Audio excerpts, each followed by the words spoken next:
Alright, our next lecture will be on marketing, particularly the challenges of marketing in international context. I got myself a new microphone. This one is supposed to produce better quality sound. When you are done with this lecture, send me an email and tell me if it made any difference. But anyway, today we're going to talk about marketing, particularly marketing in international context. When you expand into a different country and when your business starts operating there, you need to advertise your product in this new market. The thing is that whatever marketing strategy or tactics worked in your home country may not and probably will not work in a foreign country. There will be a number of challenges and undercurrents that may basically make some of your methods completely useless or even disastrous. And so the goal of today's lecture is to provide an overview of the most common challenges and the best practices of addressing those challenges.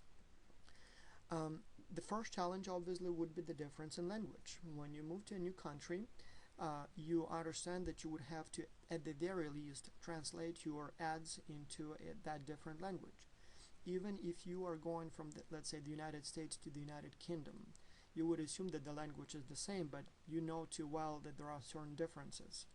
Not only the differences in terms of the verbs, the words, but also in terms of pronunciation. So, for example, if you were to run an ad in the United States and the voice in that ad would be with the British accent, many people would find that strange or maybe snobby or maybe who knows what. And so you would definitely have to hire a local actor to translate it or to record it with the local accent.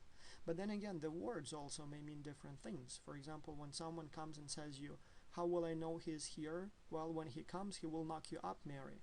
Well, knock up here in the United States means something, well, you know too well what it means, right? While in the United Kingdom, knocks you up, he will knock on your door when he comes. Or I live in a block of flats. Again, a block and a flat here is not exactly the same thing as in the UK, and you probably can figure out that it's an apartment building, but it's definitely not the way you would say it here in the United States. So I don't get it. We did this at my old job all the time, and it worked really well. So while walking a plank may work very well in your old job, you pirate, but probably doesn't work very well in the cowboy country. So that's one challenge, but this is easy. Language is very easy. You just, you know the language is different. You just hire a local guy and do the translation, and that's all you need to do. So these problems are obvious and therefore easy to correct. Some things are much more subtle, and so sometimes when it's about slang or some other things, those challenges are not easy to spot. Let me give you a few examples of global oopses, companies trying to use the same old language in a different country. So for example, when the Scandinavian vacuum cleaner Electrolux moved into the United States for the first time, they used a perfectly, seemingly fine slogan, "Nothing sucks like an Electrolux."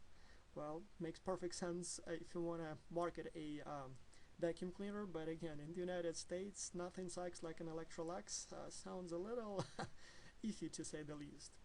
Or Pepsi in China, when they translated their slogan, "Come alive with the Pepsi generation," the translation in China literally meant something more like "Pepsi brings your ancestors back from the grave." And again, obviously they changed the wording once they learned about the problem, but again, sometimes it may not be so easy.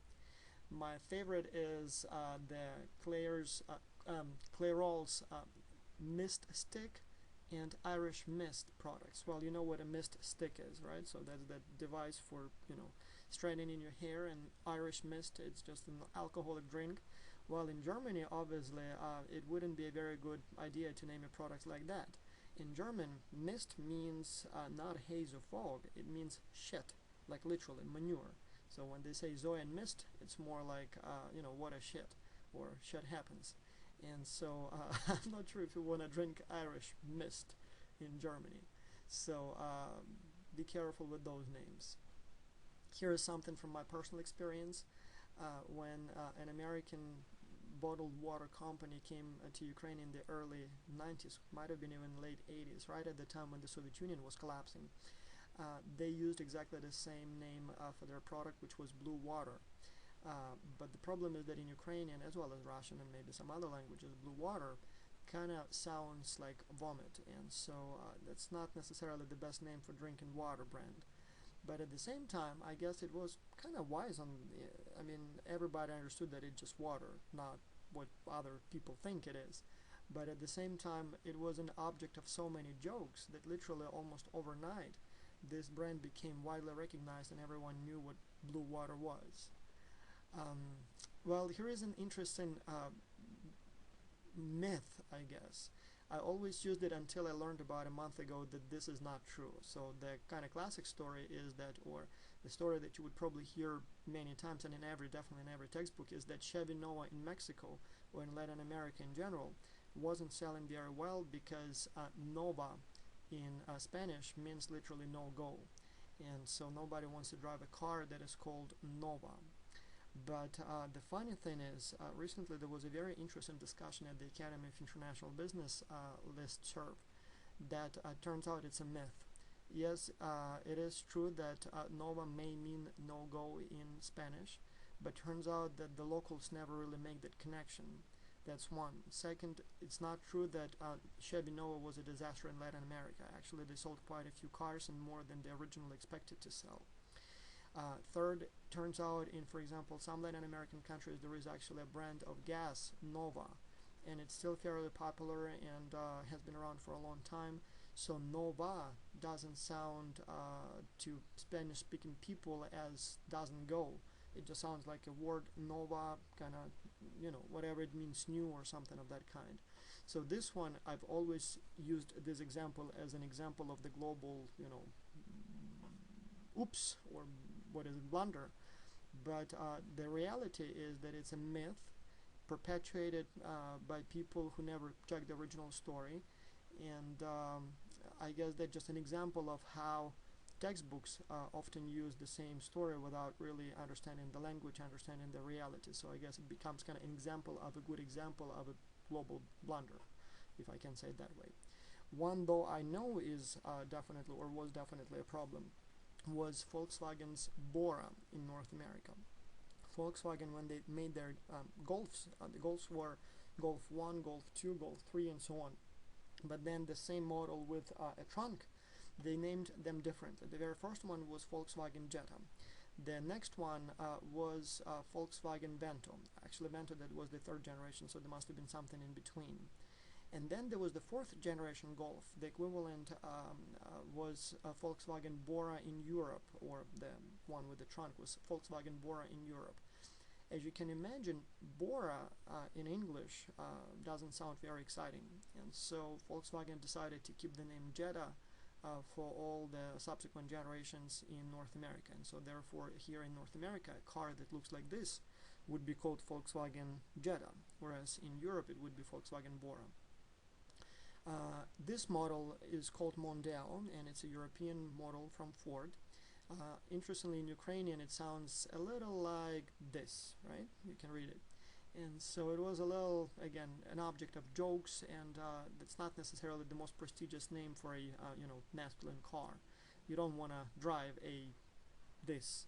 And so I remember that was kind of funny when they started making this model and selling it in Europe, particularly in my country of origin, Ukraine. The last one still cracks me every time I hear the word. I've lived in North America for a long time, and I know what coffee mocha is, and my wife orders it on a regular basis, but every time she does, I kind of giggle. The reason for that is because this is the way people would spell, if they had to use English words, the word urine. So when you urinate, that's, you got the idea, right? And so that's probably not the best name for a drink. So when you come to Europe, particularly when you come to Eastern Europe, or I'm not sure about all those countries, but definitely in Ukraine or Russia, if you wanted to order this product, you wouldn't find it on the menu for an obvious reason that I just described. This one is almost politically incorrect, but so you decide what to make out of it. But there is this company, Swedish company named Locum, and so in 1991 they decided to add some holiday spirit to their logo, and so the logo was LOCUM, and they decided to substitute the O with a heart to kind of make it look a little bit more joyful or holiday. And so this is how the logo started looking once they replaced it O with a star. I mean with a heart. Not a very good move in North America, obviously. I took a snapshot of this one when I saw it. I just couldn't, pass on it. Fartful workbench from IKEA. Again, I don't know. That's IKEA Canada. I'm not sure if they used exactly the same thing in IKEA the United States, but in Canada as well as in the United States, that's not a name you want to use for your workbench. But anyway, that's what they did, and interestingly, they did really rename it. So this one is a little bit more subtle and at the same time more problematic when it turned out to be a problem. Umbro came out with an idea of a model of shoes that they called Zyklon. The problem is that turns out it's exactly the same name that the Nazis used in gas chambers for the gas that they used there. And so obviously a number of organizations protested the name of the model, and eventually Umbro just withdrew this model from the market. So they apologized, they say they didn't know, and just basically discontinued the model. Fit in many languages again is basically an F word. So just like in the United States an F word, so just in many languages it would sound more like fit or fitting or whatever else it may mean or sound. And so Honda, for example, sells Honda Fit in North America. Fit here means, you can fit a lot of stuff in it, or you're fit as, sporty. But in many, especially Asian languages as well as some European languages, because fit is an F word, they had to come up with a name for the model that is different. And so they use Jazz for Honda, for the same model of Honda in Europe and in Asia.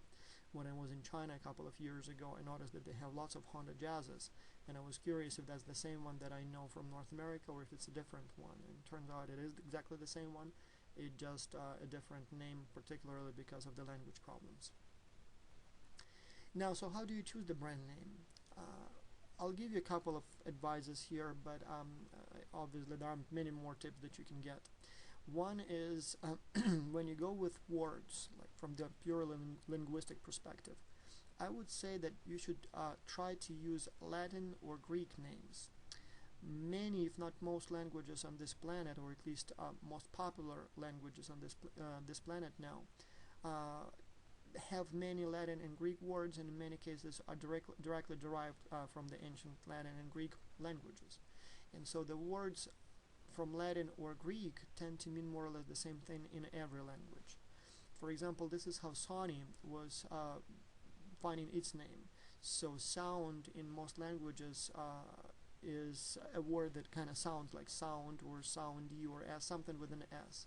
And so Sony apparently is derived from Latin, and it does mean like, sound or, something of that kind, and so it doesn't really have any bad meaning in any language, and in most languages it has some resemblance of the word sound. Or for example, Acura, again Honda's brand, again in most languages it does mean something related to accurate or precise or something of that kind, including for example my native language Ukrainian, again akuratno, that means well done, diligently done, or precisely done. And so a word from that language usually would not necessarily ensures, but usually means that it would have some common meaning in most languages and probably wouldn't mean something drastically different or embarrassing. I'll actually tell you a story here. Well, let me go through all the items, because the story that I want to tell, it does relate to the other points as well. So point number 2, I would strongly recommend that you avoid any references to religion, culture, politics, or any prominent figures. The reason for that is that what's a big deal or a wonderful thing to you, if it's a religious, political, or cultural thing, there is a very good chance it will be something despicable or not liked by people in other parts of the world, particularly in your neighboring countries if there was a history of wars or political struggle or something of that kind. So for example, you can be a proud Christian, but it's not something you publicize too much when you go to countries that have a different religion. The same thing if you're a proud Muslim, for example. Again, in some cultures, that's not something that you will be liked for, unfortunately and wrongfully. But this is the reality. I have a couple of symbols here that are political or religious or national, and you can imagine that like for example this symbol, definitely loved by 300 million people here and probably more people outside the country. But try putting this symbol on your product in some parts of the world and people will burn it, literally. Or a symbol like this, again, loved and adored by many people, but once you put this symbol on the package or on your logo, people will not buy it in some regions of the world. Now, do you know, for example, who this man is? This is the Tsar of Russia, Putin. The guy is loved, like genuinely loved by many Russians. But then again, try putting this symbol in, for example, Western Ukraine, and there is no chance you will sell many of those products with that image. Or, for example, this guy. Anyone knows who this guy is? That's Genghis Khan, the guy from prehistoric China/Mongolia, who burned my country a number of times. And so again, he's a national hero in much of Asia, but I mean, not a hero, definitely anti-hero in much of Europe. Finally, and this one doesn't have really any relation to religion or politics, but it's a cultural thing. It's a ram. So in North America, a ram, a brand of Chrysler, is a symbol of perseverance, power, thrust, so kind of strength. But in most European cultures, a ram is a symbol of stupidity, so that's basically jackass. So every time you use here, don't be such a jackass, well, in Europe they say don't be a ram.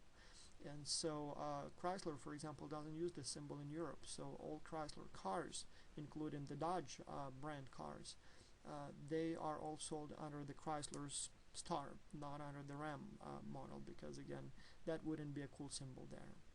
Now, going back to my original story, naming companies is very much like naming kids.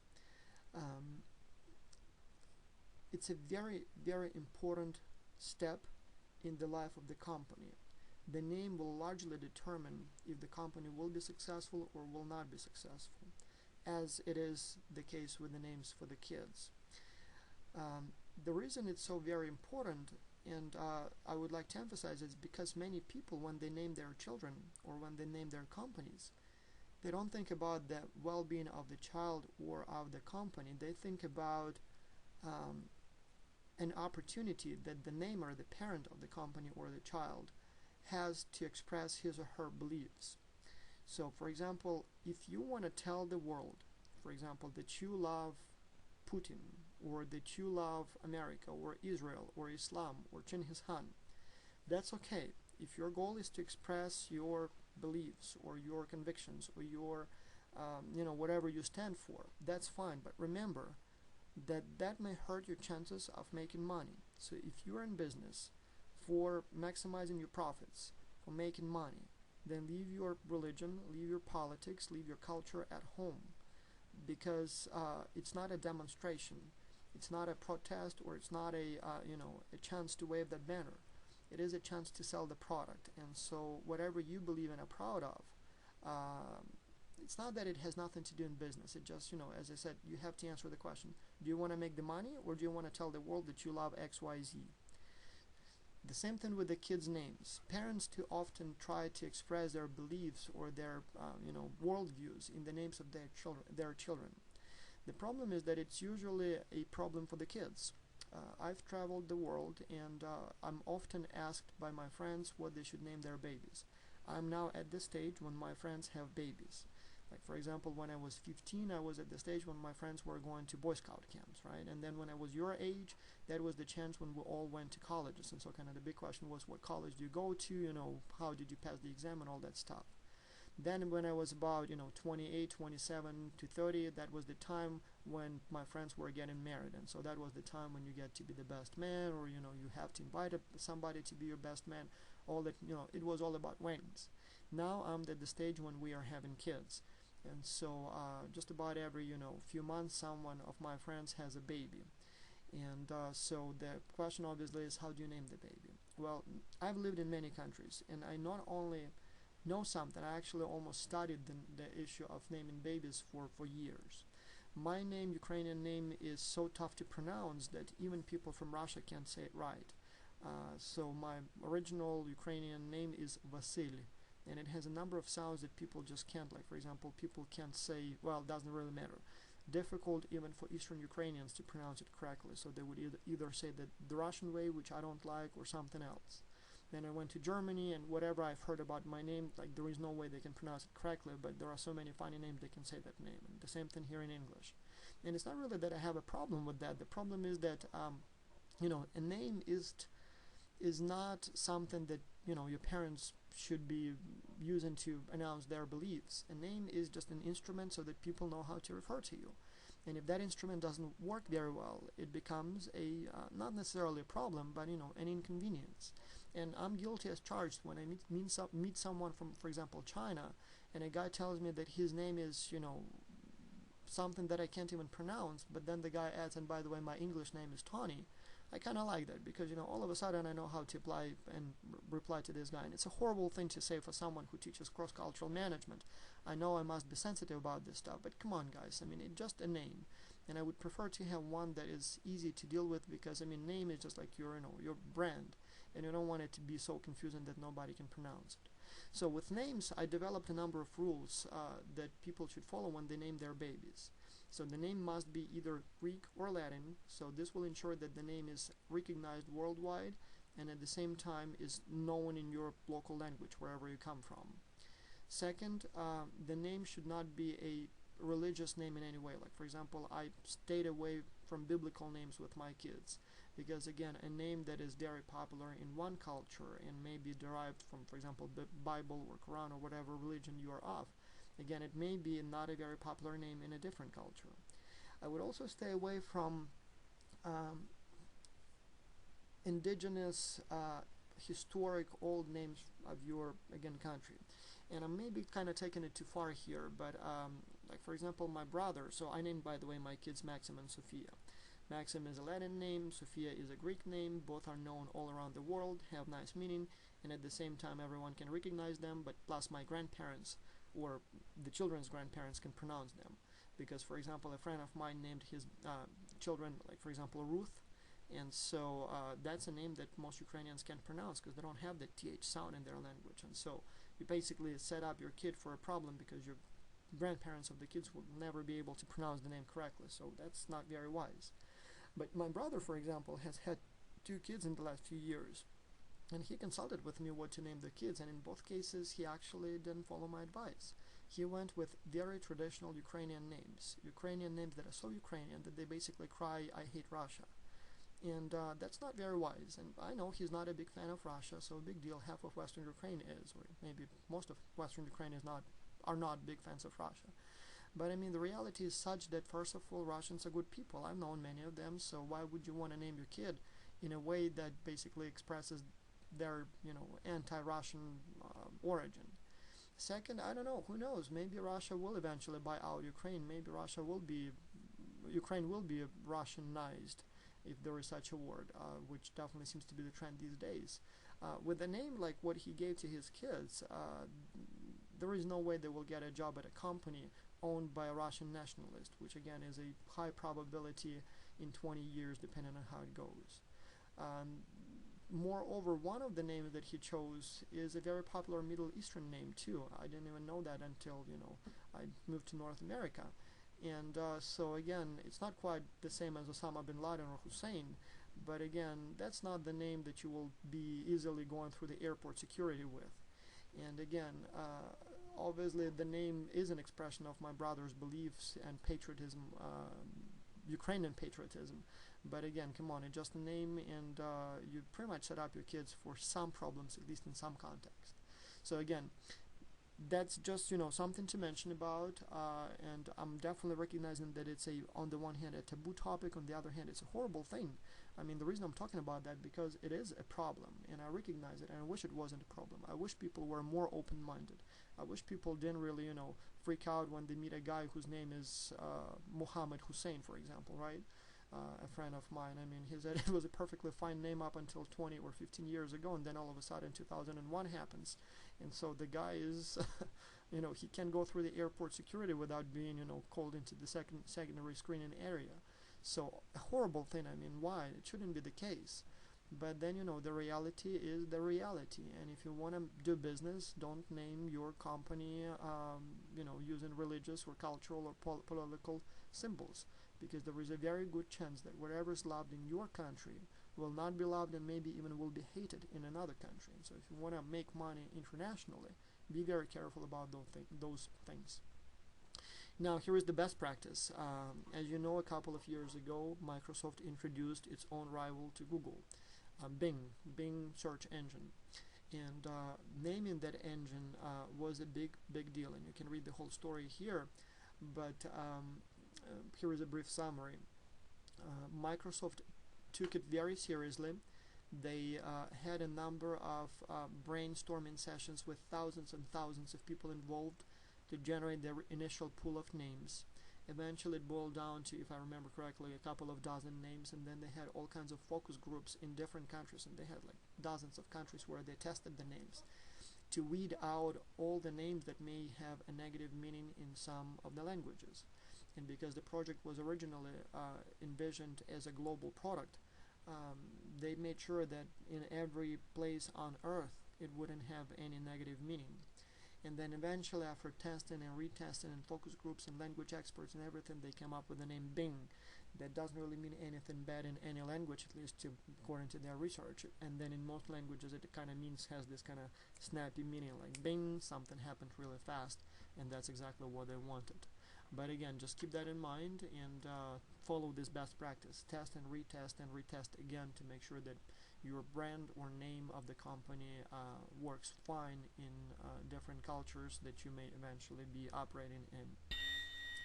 Now here is a question for you, and let's see if you can understand or know the difference, the answer.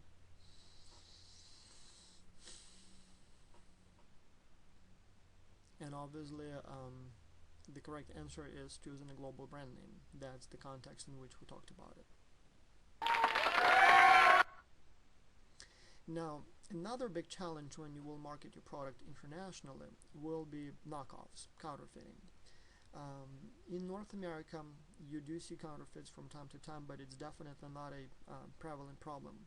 So it does happen, but it's not a huge deal, not a huge problem. When you buy a pair of Nikes, you can be pretty certain that those are real Nikes, not knockoffs. But when you do business internationally, not in every country people have such respect for property rights or for intellectual property. And so here are some examples of famous knockoffs. Well, this one is a restaurant in China called Wei Wei Ming, and you probably understand knockoff of what it is. Now, Hilton Hotel, I don't think this one is a real threat to the real Hilton, but it does happen. Binbos, that's another example. Spider Person and Spader Man. And I suppose, I don't know, if you bought a toy like that for your kid, I suppose the kid would enjoy it equally well. But again, it's a Spader Man and it's a Spider Person. KLG and Bloomingdale's. Livers Club, Windows 98, Stars and Bucks Cafe. I kind of like this one. Tuna, Chima, Poodle, and Pimp. And I kind of get the three, but why would you want to put Pimp there? I don't know, but just something. Crust, S&M, Tids, and Hike. Again, Hike is kind of a nice one. Sonia, obviously looks like Sony, and Nas Cafe. Nokla. When I was studying in Germany in '93, my roommate at that time, there was a very popular brand in Europe called Replay, and so my friend and we were, students away from our families, fairly poor guys, and so a few dollars or Deutsche Marks at that time was a big capital for us. And so my roommate decides to finally impress his classmates, and he goes and buys himself a hoodie with, like replay hoodie. And so it has, like, in big letters, it says replay here, or on the back, I don't remember now. And so he's so proud of this, buy, and comes to school.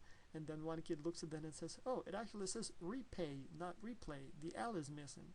And it was so embarrassing, and became obviously instantly known that it's a knockoff. And there you go. So he kind of was an object of jokes of his classmates for quite some time because of that problem. Now this one is added as. Well, actually kind of makes sense right here. And I love London. I would actually buy a t-shirt like this if I saw one. And Mercedes, obviously, yeah. Now, these are just some of the examples, and obviously more will be going on. It's just something, to keep in mind, and be prepared for knockoffs. And so make sure that you have enough protection so that the customers can recognize your original product and differentiate it from the knockoffs. Alright, so at this point I wanted to show you a 10-minute video that provides a summary, in a sense, of many points that I have discussed and will discuss in today's lecture. Normally I would show you the video now, but I'm afraid to plug it into this lecture because I noticed that my video recording software crashes when I try to add videos. So just watch it in a separate file that is posted on Blackboard along with this lecture. So you can pause here, watch the video now, and then just get back to the discussion. So, but anyway, let's move on and talk about the challenges that I've discussed. So the next challenge would be one related to differences in language, law, culture, and tradition. In many cases, it would be even legally mandated that you modify your advertisement so that it can be displayed in a different country. I'll tell you a story about this product here that you see on the screen, and this is just one example. You definitely can find many more like this one. This particular example relates to, well, let me start from the very beginning. In 2003, I moved to Canada, and occasionally when I pass by a trash can, I see packages that look like what you see here on the screen. So you would have, images that are definitely designed to make you hate smoking. So, basically pictures of the problems that smoking can lead to. Rotten teeth, rotten internal organs. You probably understand what this cigarette here means. And I'm a little puzzled. I don't know what that is. And I naturally assumed that those are some sort of Nicorettes. I assumed that those are products designed to help people quit smoking. How surprised I was later on when I learned that this is the cigarette packages. So it turns out in Canada, the law requires that 75% of the surface area of a cigarette package is devoted to anti-smoking information. The government actually would pre-design those images for you, and so you would have to put those horrible images. It's not your choice what exactly you put there, and only this little area, like 1/4, even less than 1/4 of the box, that's what you can use to advertise your specific brand. So if you are a North Carolina tobacco company and you wanted to sell a product in Canada, at the very least you would need to redesign it so that it obeys the local laws. Here is another related issue on product of Canada or made in the United States. As you know, people in most countries or cultures feel that it would be patriotic, good for their country when the product is made locally. In fact, if you give me a second, I'll give you an example given to me by a student. This is a bicycle frame right here, and a student who took my Management 301 course a few semesters gave it to me as a gift. It's made out of fiberglass. It's exactly the same material that they use on Boeing Dreamliner, the latest and the best airplane. But here is something that I really want to show you, and it will be upside down, but hopefully you can see it. So this is the label that the frame currently has, and the label here says designed in the United States. If you look at this label, though at certain angle, you can see that there was another label there that has been peeled off and a new one was put on top of it. And turns out the original label here was made in China, And my student's job at that bike shop was to literally sit all day, peel off those labels and put new ones on top. And so he would peel off labels that say made in China and instead place designed in the United States on them, just because many customers who buy those expensive products, they felt much better about buying American, either due to patriotic sentiment or something else, and didn't really feel very good about buying products made in China, maybe because of that image that China makes only cheap plastic toys or something of that kind. But it definitely matters. Another friend of mine a student in class told me that she worked in a boutique, and so they would literally cut off the part of the price tag that says made in China. They wouldn't put anything instead, but they cut off the part that said made in China. Again, because people would prefer to buy American or at least non-Chinese products. Now, the reason I'm telling you that is because country of origin is a legal issue. What exactly made in China, or what exactly made in the United States, or what exactly is product of Canada? In Canada they use product of instead made in. It's not so very easy to track the origin of a product. A friend of mine who is a professor of economics has a Hyundai Sonata, a car, and recently had a problem with the CD player. So he ordered one to replace the broken one, and he just wanted to see where the CD players in Hyundai are made. And as an economics professor, he did a thorough research, and he eventually concluded that it's impossible to say where that product was made. Well, first, the car is a Korean brand, so you would assume that it would be a Korean product. But it turns out that it is designed in the United States. The parts are mostly made in Taiwan. The product is assembled in China and then installed in the car in Mexico. And originally it bears the logo made in China, but again, if you think about it, the only thing China really did was to put together the parts. And so whichever way you want to approach it, it's almost impossible to say what the country of origin of this product is. The same thing, for example, if you buy an Apple product, like if you have your iPhone or iPad, if you look on the box and see what it says where it's made, it will not actually say that it's made in China. It will say designed in California. They even put California, not the United States, even though the product is actually physically assembled in China. But again, what is more important, the design or the assembly, or the fact that those parts that they physically put together in China come actually from all around the world? Screens, memory, batteries, whatever else goes into that product, all those come from many different countries, and so it's not so easy to determine what constitutes made in America. And turns out that there is actually a law that regulates this type of thing. So I don't know really what the law is in the United States, but I know what it is in Canada, and I'm guessing it's similar to that in the United States. So you can't just put made in the United States on anything that you feel can or should wear that logo. So in Canada, for example, it's a product 70% of added value in that product was generated by a Canada registered company. So in other words, as long as 70% of the value in the product that you see on the shelf in a store is generated by a company from Canada, they can put on the product made in or product of Canada. And so as a result, sometimes you can see almost absurd things. You would see, for example, pineapples that are product of Canada. When I saw it for the first time, I was very surprised. I mean, how can a pineapple be a product of Canada? Parts of Canada have warm climate, and they grow grapes and oranges and peaches, but definitely not pineapples. But turns out that the company is actually in Montreal. Again, definitely not a suitable climate for pineapples.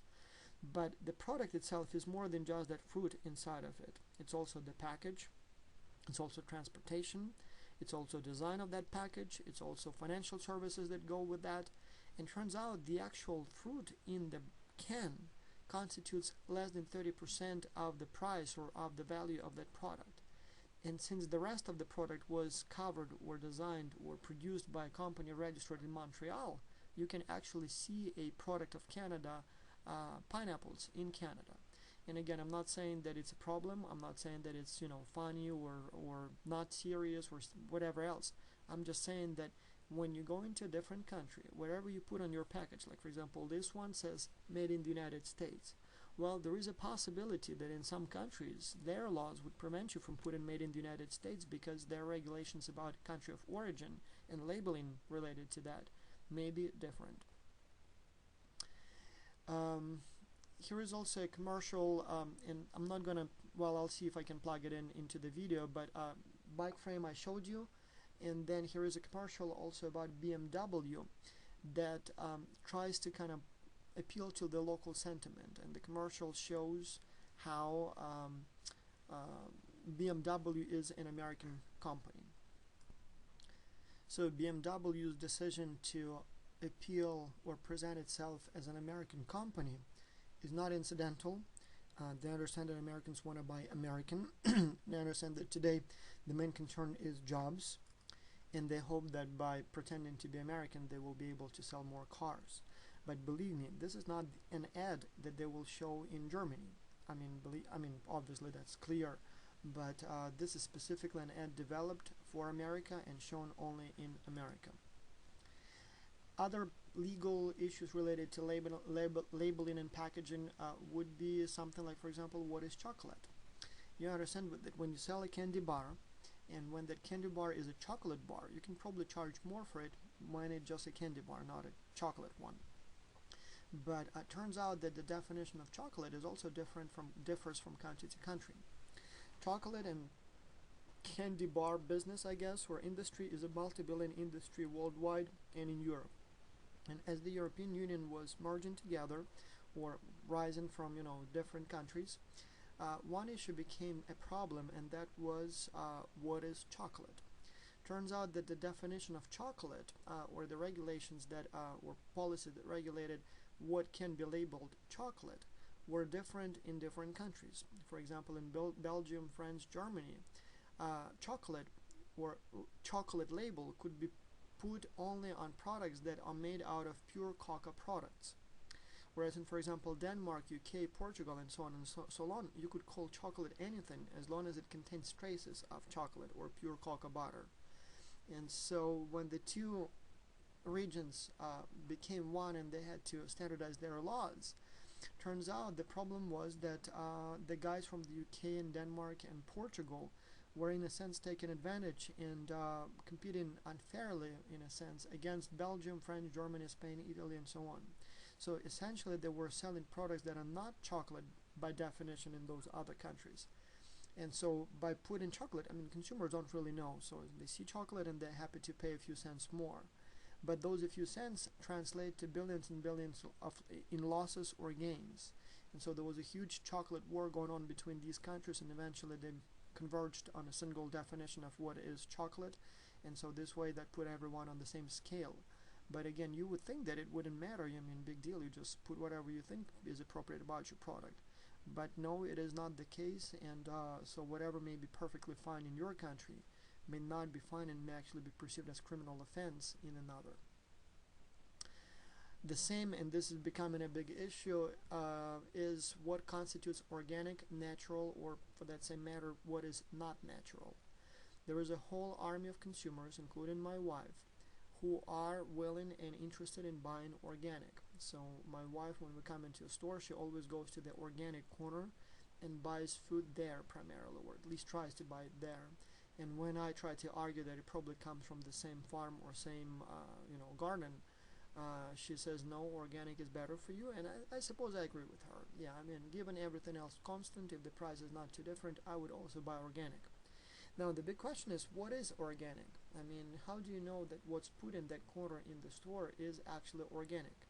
And most importantly, so what constitutes organic?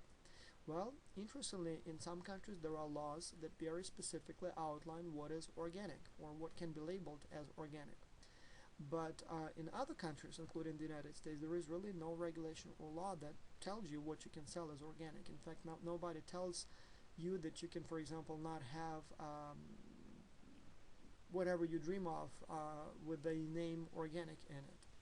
In the United States at this time, the way this segment of market is regulated is there are a number of associations that may give their seal of approval and can put organic stamp as approved by that association or professional organization.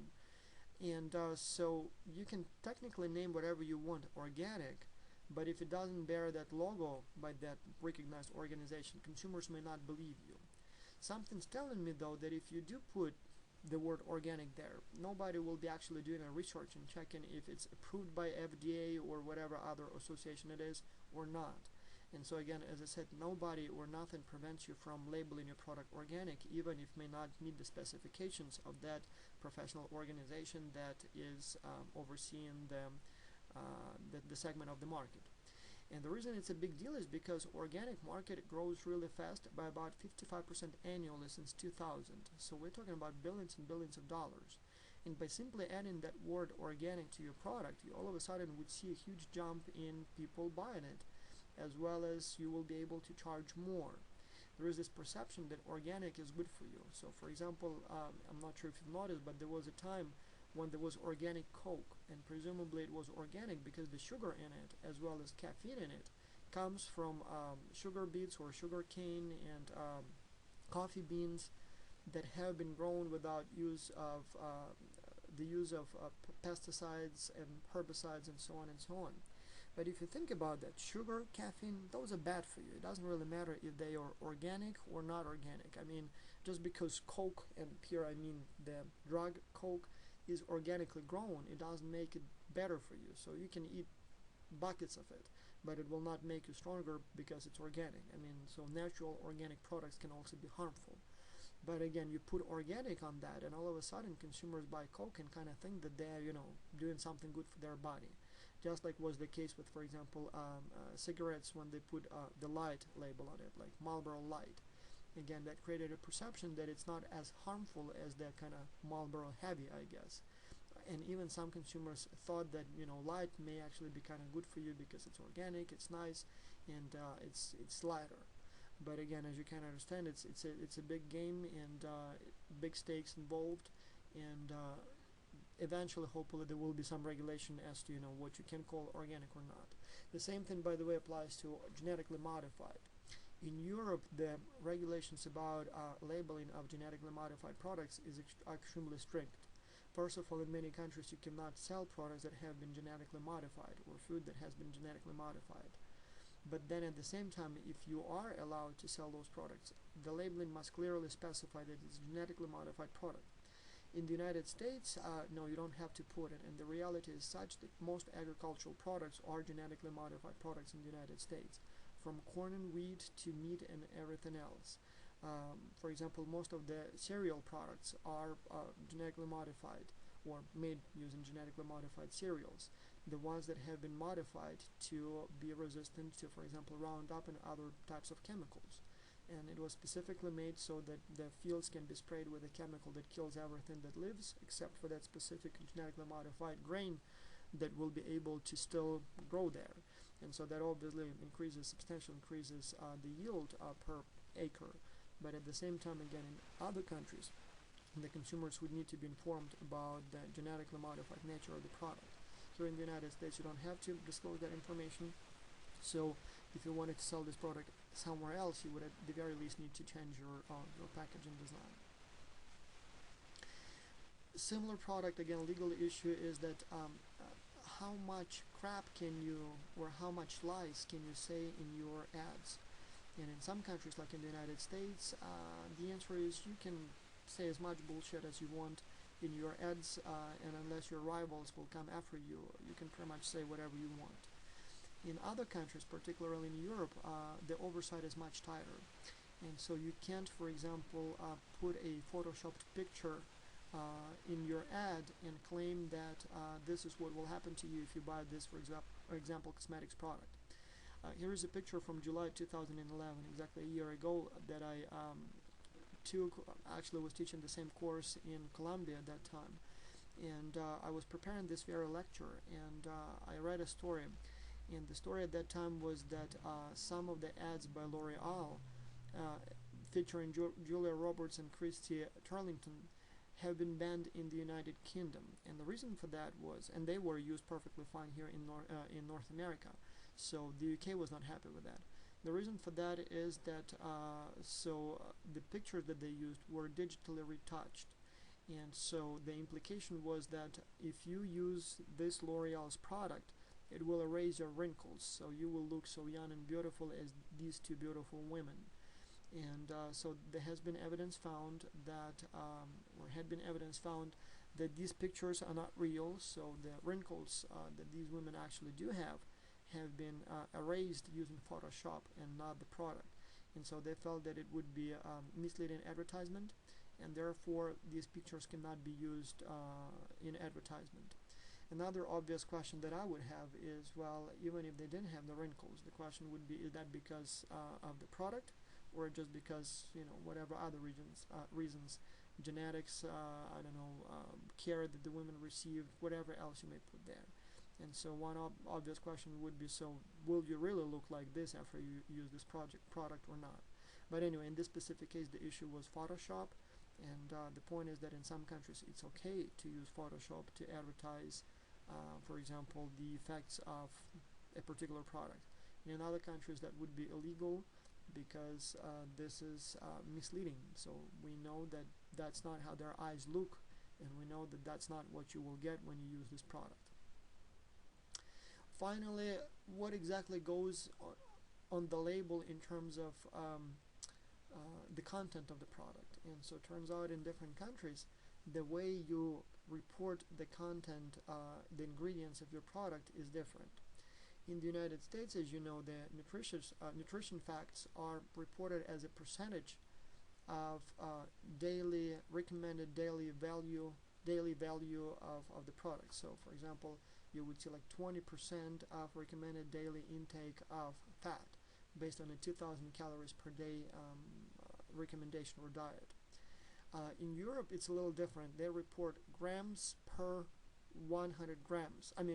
Grams per 100 grams, and sometimes as well as percentages may be added there. So, for example, that's a European label, and so here it says that there is 1 gram of fat total, and that's per 100 grams and not per serving.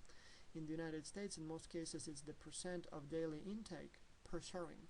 And the problem is that you go, for example, to a store and you try to buy a box of chips, like potato chips. And the challenge is that it may say that, for example, it's 20% of fat, 20%, there is 20% of the recommended daily intake of fat in a serving of these potato chips. On the one hand, it's very wise to report it that way, because 100 grams, how much is 100 grams? How much do you eat? So it's kind of difficult to connect the size of the package to 100 grams. You would have to do some math every time, because this bottle, that's 340 milliliters. So if it was per 100 gram, you would have to multiply it by 3.4. Kind of difficult to do this math. On the other hand, if it's per serving, then the servings are not really necessarily representative. So you go, for example, and buy those potato chips, and they would have about 20% of the recommended daily intake of fat, which sounds like not too much, but then you look at the actual size of the serving, and it would be like 1 ounce, like 2 potatoes, not 2, maybe 7 potato chips. The problem is that who eats only 7 potato chips? When you buy that box, you buy that box and you eat, well, if not the whole thing, then at least a lot of it. And so you can easily manipulate the perception of how much crap is in that stuff by simply reducing or increasing the serving size. And I thought that maybe the serving sizes are at least standardized so that you can compare the content of one package against another one. But turns out that it's not the case. You for example buy cereal or potato chips, and the serving size may be anywhere between 1 ounce to 5 ounces. So it's very difficult to make those generalizations. Another thing is that product of origin again may matter, and so we talked about made in the United States here, and so that's more about the patriotism. But another issue here is some countries have this kind of cool perception or image of quality makers. And for example, if it's a product of Switzerland, Switzerland has an image of a country that makes high quality products. Swiss arm watches, Swiss knives, all those things are perceived to be of superior quality. Now, it turns out that again, there are certain regulations that regulate how you can define the country of origin, and so we discussed the percentage of content. But then also from a purely marketing perspective, sometimes companies try to take advantage or manipulate the situation and try to unlegally represent their company as a product of something that that product is not really of. Like, for example, there was a very interesting case in Europe where a British chocolate maker put a picture like this on their chocolate bars, and so there you would see the pictures of cute kids in Swiss national suits, and you would see in the background presumably Swiss Alps. And so even though the chocolate was not really Swiss, and it never said that it was Swiss made chocolate, but these pictures, as well as the word Swiss recipe, was created or was put on the package to create an impression that it's a Swiss product. And then obviously Swiss chocolate makers protested, and eventually the guy or the company from the UK, British candy bar Schweppes, were forced to change the labeling because they misleadingly designed the package in a way that it would mislead the consumers into believing that this is a Swiss chocolate bar and not something else. Now, talking about country of origin, again purely from the perceptual perspective, the same country of origin may be perceived as a good thing for some products, but not necessarily as a good thing for other products. For example, when you have vodka made in Russia, I suppose it's not a bad thing. I don't really drink, so I don't know much about the image of Russian vodka here, but I suppose it's not a bad thing. Or if you want to buy black caviar, again I'm guessing that it's not such a bad deal. But then if you want to buy a Russian made car made in Russia, that's probably not a very appealing image as the country of origin in that case. Another thing is that sometimes when you advertise your products, you have to think about the specific image of your product in a specific region. For example, Haagen-Dazs, these guys have been making ice cream for a long time, and it's a more expensive brand, as you know. And turns out that they have some brands that are very popular in some countries and not popular in other countries.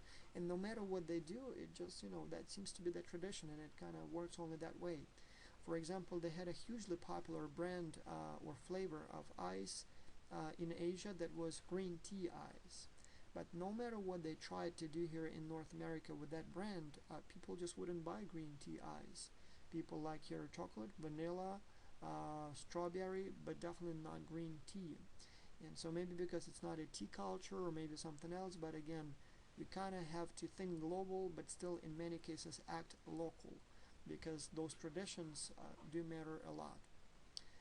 Another good example of regional differences or multinational strategy is Altoids. Originally, well, first of all, Altoids have been around for over 200 years. It's one of the oldest products in pharmaceuticals there is. And now I said the word pharmaceuticals, and you probably were like, what? Well, Altoids were originally designed to be medication against sore throat. And not only originally, but actually that's how this product is sold in just about every country on this planet. But when they brought this product, and that's a British product, when they brought this product to the United States in the 60s, they've noticed that, and they were sold in pharmacies, they've noticed that people here, or especially teenagers here, were buying Altoids not to treat their sore throat, but as a breath fresheners.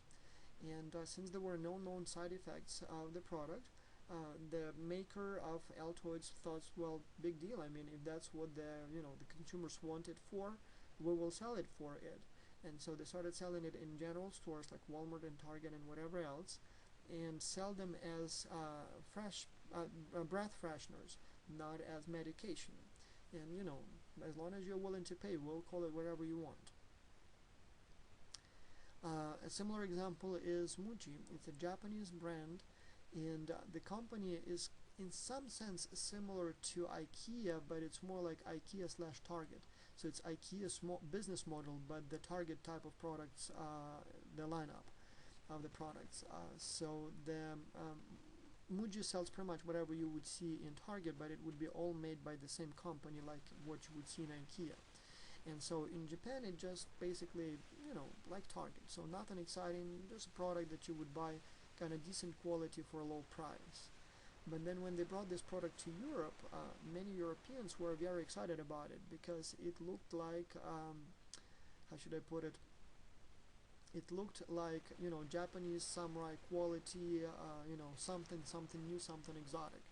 And so the same Muji products would be almost twice as expensive in Europe than they are in Japan, just because of that perceptual difference. Just because there in Europe, this is, made in somewhere else, imported, wonderful, exotic, rare. Whereas in Japan, it's just, that's Muji. I mean, big deal. Why would you want to make a fuss about it? And so again, when you introduce a new product, try to kind of present it in this way, because the way the image is perceived of your product in a specific location will stick, and so it will be very difficult to make the change once the product is there.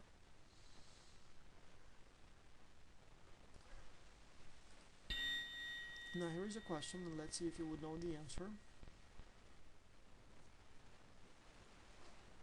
And obviously the answer is A, and if you need more time you can pause and read the whole question.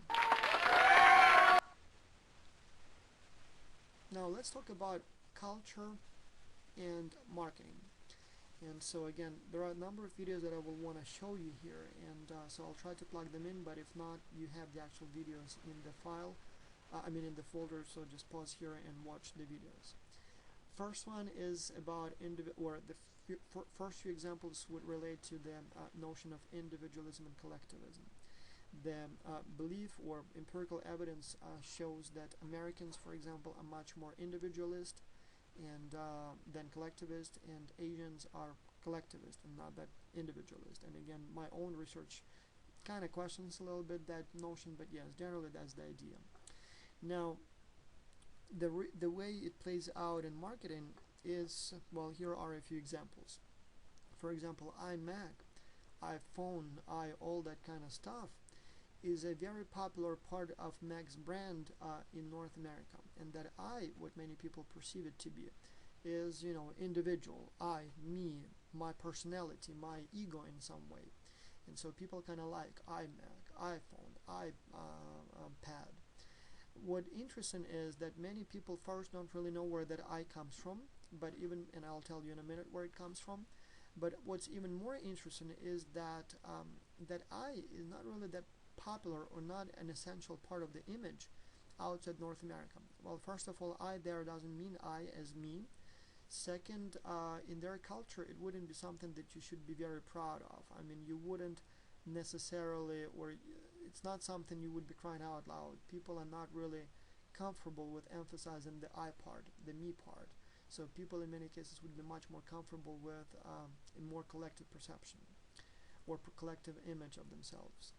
Now, I, by the way, comes from the fact that when Steve Jobs rejoined Apple for the second time after being away for a few years with Pixar and the next, he accepted the job at Apple only under the condition that he would not be a CEO, he would be interim CEO. And so for a few years, and I believe it was from 96 or something like that year, he accepted the job only under the condition that he would basically be interim CEO, and that's exactly how he signed all his papers. So he would not put CEO, he would put I CEO with I for interim. And interestingly, that's how they started naming products at that time, also with I. So it's not for information, that's for that, kind of interim CEO title. And it then stuck, and then so eventually it was more kind of, to highlight the individuality of the consumers of the Apple products. But again, as I said, it doesn't really have the same appeal in other countries on this planet. Moreover, and I'm not sure if you still remember a product like that, but this is how your iPods used to look like, right? So there was an audio cassette or magnetic cassette that would go into a Walkman player. And so the interesting thing about this is that the first Sony Walkmans in Japan actually had two outlets for sound.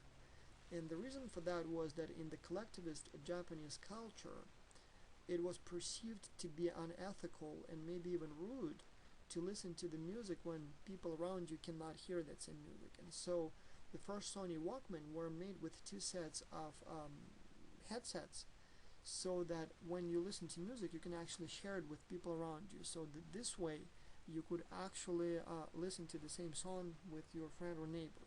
And so again, in the American individualist culture, the whole point of buying a Walkman was that you can enjoy your music by yourself and you don't have to share it with anyone, and then at the same time you don't have to worry about disturbing anyone. But in Japan, that was not something that people were trying to, kind of emphasize, or almost it was something people were ashamed of, and so therefore Walkman were made with multiple sets of headsets. A similar example would be the way McDonald's advertises its food, and so you have here links to the commercials, and I'm going to put the videos in the folder, but watch how differently these two ads advertise the exactly same product, Happy Meal. So the American ad is focusing much more on individuality, and we like it. I mean, when you will be watching this video, chances are you will be giggling and you will be enjoying it. At least that's what happens when I have 100 students sitting in front of me in the classroom. But then look at exactly the same ad in Philippines, and you will see that the focus is much more on the collective, on the social, on the group rather than individuality. So talking about the ad from the Philippines, I wish somebody could translate to me what exactly is going on there, because obviously it's very much about collective social, but at the same time I didn't quite get, so are they in love or not? But anyway, if anyone speaks the language, please let me know. I would be very curious to know what's going on there. But again, the point is that as you see, the same product is advertised very differently in these two different individualist and collectivist cultures. A few more tradition and culture examples of how marketing may be challenging in different cultural contexts. For example, when AT&T moved into Latin America, they mistakenly, as turns out, were using the same ads that they developed for North American market. And so in one commercial, for example, the storyline is this: a husband and a wife are getting ready to visit their friends for dinner. And so they're kind of running a little late, and so the wife tells his husband, or her husband, "Honey, could you please call the friends and tell them that we're going to be a few minutes late?" And the punchline here is that, or the kind of the main point here is that if you are using AT&T, if you are subscribed to AT&T phone service, you would have this wonderful, convenient option of, for example, calling your friends when you are late. Very convenient, very wonderful, definitely money well spent. Now the thing is that this commercial didn't work very well in, for example, Argentina. In fact, it was a disaster, and so there were two fundamental problems with it. One, the concept of time there is very different from the concept of time in the United States. People are not concerned about late there. So here, if you agree to meet at 6, you meet at 6. There, first of all, you wouldn't ever agree to meet at 6. You would agree to meet sometime in the afternoon or at night. Second, if you run late, big deal. I mean, you just, come whenever you're ready. So there, it's not such a big deal. So being late is not a big issue there. So it's definitely not something that people would buy a phone for just to tell their friends that they're going to be 10 minutes late. Second, at least at that time, in Latin cultures, particularly in that of Argentina, women were very much ascribed a lower status, and so it would be unthought of that a woman, a wife, would tell her husband or direct her husband to go and do something, or call friends and tell them. So the other way around, yes, it's possible, but not a wife telling her husband what to do. And so it seems like an innocent ad about efficiency and convenience, but it may be completely a joke, actually, in a sense, in another culture where those cultural values are completely different. Another one is an ad by Procter & Gamble that was aired in Japan. And so they used exactly the same story as they used in North America, and the story is very simple. A wife is taking a shower, and then she gets out of the shower, and she's applying some kind of body lotion to her skin, and her husband passes by and sees her in the bathroom, and he likes her very much, and he comes and kisses her on the shoulder. And again, the kind of the implication here is that, if you use Procter & Gamble body lotion products, your husband will adore you and will love you and will even kiss you, and everything will be beautiful. So ladies, buy this product because this is the key to your husband's heart. Again, sounds completely wonderful and adorable, beautiful family, and great. But in Japan it was a disaster. And so let me just describe it in the words of one of my students from Japan, who said that what it would be like if a Japanese person was looking at that ad, or how Japanese people might have perceived it. In Japanese culture, when women take bath, their husbands never walk on them, never walk in the room. That would be considered extremely rude. And so the way that student put it is, well, it's as if you would have an ad, exactly the same ad, but not with husband and wife, but with father and his, let's say, 16-year-old daughter. So the 16-year-old daughter is taking a shower and applying body lotion, and the father comes and says, honey, you are so beautiful here naked, and so let me kiss you on your shoulder. So that would be kind of like, whoa, here in North America. I mean, that's not something that will invoke positive feelings in you. It would be more like the father is a pervert. But again, in some cultures it would be perfectly fine, but not in North America. Well, the same thing with husbands and wives. It's fine in North America, but it wasn't in Japan.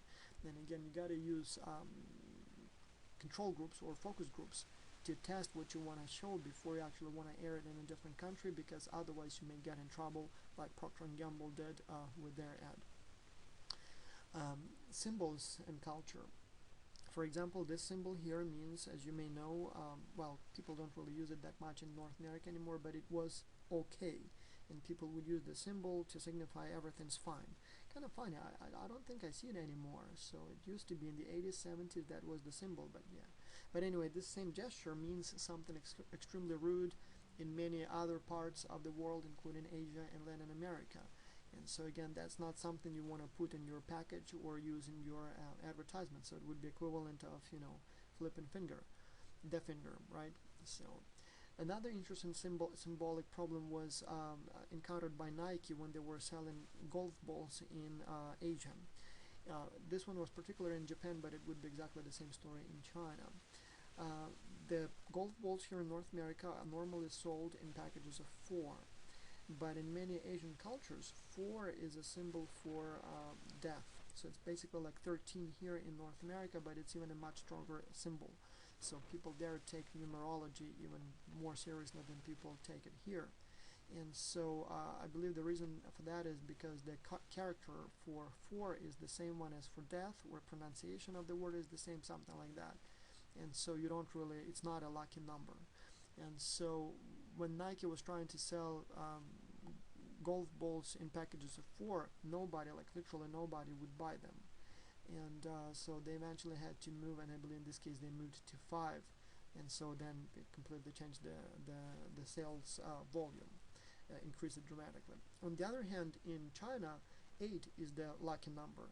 So here in North America, 13 would be the unlucky number, and 7 would be normally perceived as the lucky number.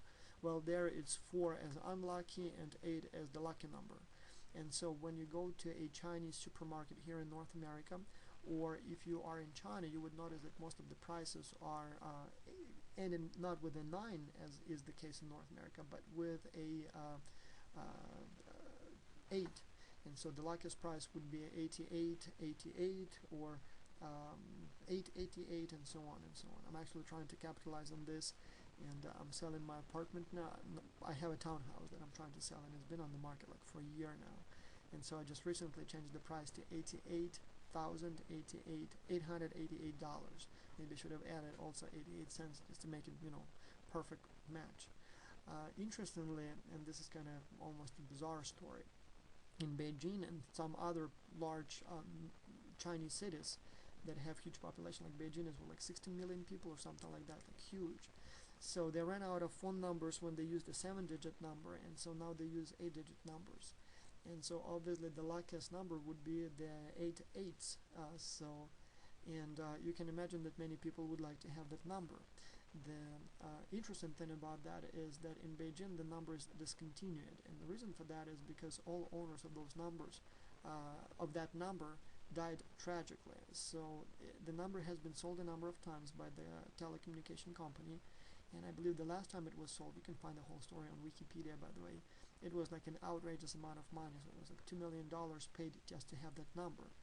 But when yet another owner of that number died in an accident, the telecommunication company decided to discontinue the number, and so at this time there is no 88888 times in Beijing. So go figure. Not so lucky after all, I guess, right? So other traditional things again that may not be so easy to deal with are things what's valued in different cultures.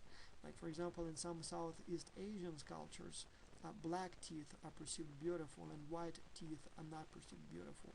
And so there they would actually have products that blacken your teeth. Originally people chew on some kind of root that would make your teeth black, but so now they actually have like toothpaste and other things that you would actually use to make your teeth look black, and you would have something like what you see here on this picture. And then obviously your whitening toothpaste that is so popular in North America, it wouldn't be popular in those countries. The same applies to skin color. In Europe, for example, skin like suntan is perceived as a good thing, so it usually symbolizes that you spend a lot of time outdoors, so you're kind of fit person, like outdoor activities. And so there would be, just like here in North America, there would be actually tanning studios where you would go and either something is sprayed on your skin or maybe ultraviolet light is applied so that you look tan. And obviously here in the United States the skin color has the whole additional layer of information, and it goes back to the the history of struggle between the African Americans and the whites. But that's a whole different story. But talking about race-free issue here, so in North America, in Europe, you would frequently see all those tanning studios where you could make your skin change the color and make it a little darker. While in Asia, the preferences are completely different. So instead of tanning studios, they would actually have, I'm not sure how would you call it, bleaching products. And so when I was in China, for example, I was very surprised to see products that would chemically lighten your skin or bleach your skin. And so there, the fairer your skin is, the better. And so they would actually have a whole range of products that would help your skin to look more pale as opposed to more suntanned. And so again, if you're Procter & Gamble, you definitely have to take that into account, because the market that you have here will not be the market there, and vice versa. Now, so the big question becomes, so what works? And let me give you a few examples of things that, how should I put it? I should probably give a disclaimer. Whatever I will show you to you now is stuff that I didn't empirically test. I didn't run experiments, and I cannot tell you that I have evidence that it works. But what I want to show you is stuff based on my personal observations, in a sense based on some empirical evidence, my personal experience. And those are universal attention grabbers. Those are the things that universally attract attention regardless of which culture you are in. In other words, for the first half of the lecture, I was talking about things that are different in different cultures. Why what works in one culture may not work in another culture. Now I want to talk about things that seem to work universally everywhere and very well. And if you can incorporate any of these principles in your commercial, there is a very good chance it will work, the commercial will work in just about any country you go to. Now, I don't really know why these things work. I call them phenomena or mysteries. I don't know. I don't know why people are supernaturally attracted to these things. It's a mystery to me, but it seems to be the case that these things are universal and in some cases mysterious attention grabbers. We must have developed interest in these things over the course of the evolution, and I don't really know how it goes, but it is hardwired in our brains. And so let me just give you a few examples so you understand what I'm talking about. For example, the dominance mystery, as I call it. The principle here is that people are supernaturally attracted to situations when an insignificant little action leads to a significant huge reaction.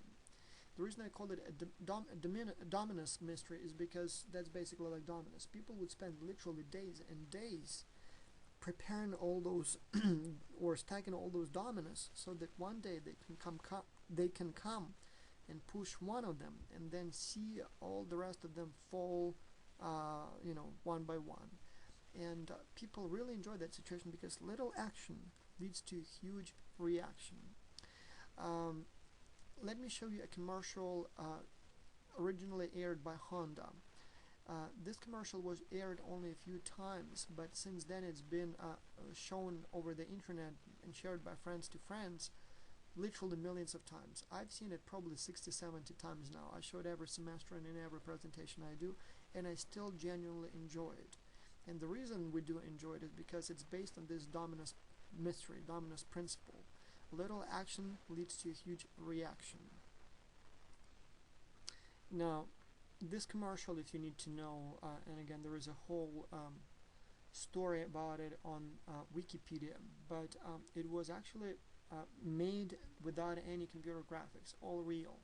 They had 3 Honda Accord cars and took parts from those cars, and it took them, I believe it was like 800 shots before they could get it perfectly done, perfectly right. And it took them, I believe it was several days that they disassembled the cars and experimented with different parts.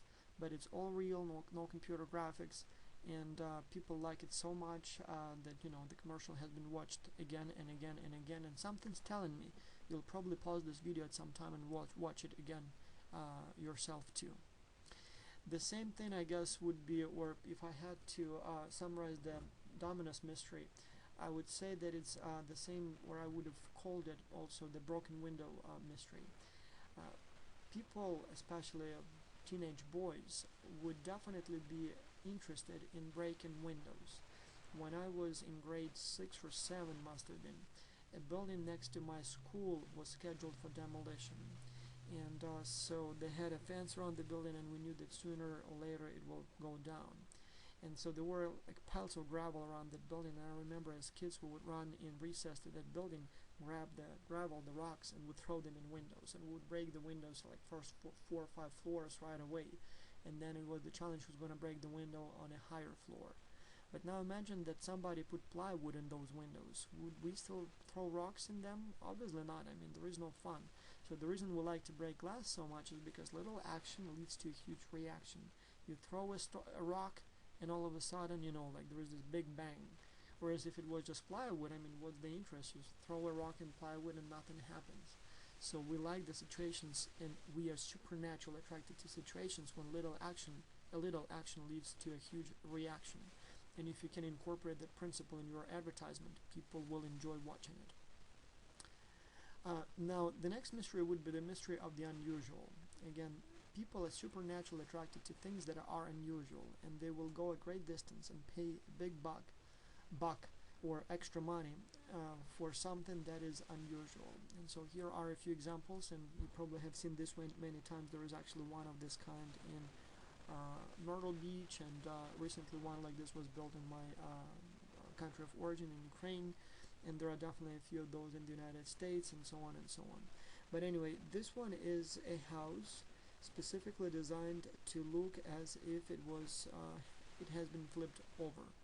And so the furniture in this hotel, it's actually a hotel, is screwed to the ceiling, and so everything looks just like, you know, as if it was flipped upside down. And it's a hotel, and if you want to stay at that hotel, I believe the last time I checked, the estimated waiting time was like 7 months. So if you want to stay overnight there, you would literally have to book almost a year in advance. And normally newlyweds stay at that hotel, rich people. But if you think about it, it's not really any more convenient than a regular hotel. It's definitely not in a better location. This one is somewhere in Utah. It's definitely not better than your regular Hilton hotel. But because it's unusual, people are willing to go to that location, and people are willing to pay more money just, you know, for that experience. The same thing with this guy here.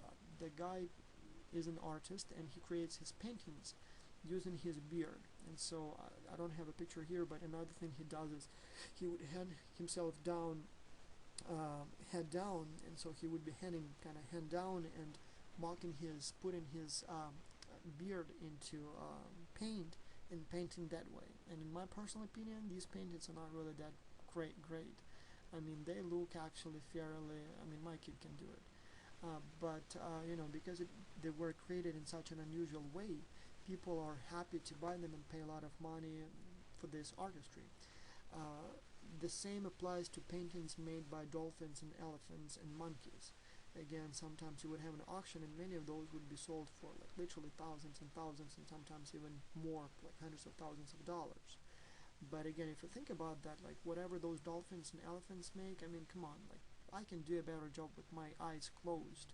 So there is really no artistic value in it, and the only reason people pay so much is because of the basically the method, the unusual method that they were produced in. By the way, that may be a good example. Remember we talked about differentiation strategy? Maybe that's a good example. So we talked about the method of production as being the least likely method of the least likely way or differentiation point for selling your product. But I'm now thinking that it actually may be not so rare, and so these paintings by dolphins, elephant, and crazy guys may be one of those examples. When you will see the question on the exam about what is the most unusual way to differentiate a product, obviously the correct answer will be the least likely is the method of production. But again, given the Canadian diamonds and given these crazy dudes painting paintings with their beard, I'm guessing that it's definitely the most unusual or least common, but still an existing method to differentiate your work or your product. Now, talking about the mystery of unusual, here is another very interesting story of how a company successfully used this mystery to advertise their product. The product in this case was a department store in New York, and so the opening was in 1961 of that department store. And usually, when, as you know, when the stores are opening their when companies open in their stores, they try to make a big fuss about it so that everyone knows and comes to the opening ceremony and the press is present, and so they would spend lots of money on the opening ceremony. Well, these guys were smarter, so they didn't take Management 301, but they knew what I'm telling you here. And so they knew that if you can make the opening ceremony unusual, then the press will come for free, then people will come, then everybody will talk. And so what they did is, sometime in advance, before the opening ceremony, they announced that on the day of the opening ceremony, they would shoot $10,000 out of a cannon situated located on the top of on the roof of the department building. And once they made that announcement, it became a national story. Everyone was talking about it. People were trying to take a trip there, just kind of to catch a few of those dollars. It was everywhere on the news, national news, not only local news. And sure enough, on the day of the opening, there were like every channel, not only every national channel, but also local channels from New York and from other states.